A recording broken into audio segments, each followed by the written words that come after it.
ತರುವಿನ ನೆರಳು ಕೊಡುವಂತ ಸುಖವು ಕೊಡುವನು ಕೃಪೆಯ ದಿನವು. ಸ್ಥಿರ ಇರುವ ಮನ ಎನಗಿರಲಿ, ಶರಣಾಗತಿ ಎಂದು ಬರಲಿ. ಭಗವಂತನ ಪ್ರಿಯ ಮಗನಿವನ ಸಾರಿ ಬದುಕು ಇರಲಿ.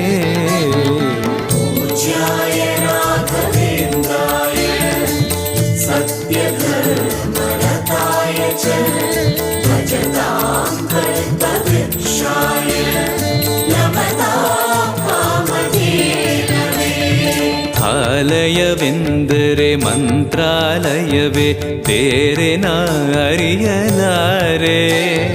ರಾಜನು ಎಂದರೆ ಶ್ರೀ ಗುರು ರಾಜನೇ ಮತ್ತು ನಾ ತಿಳಿಯಲಾರೆ. ಆಲಯವೆಂದರೆ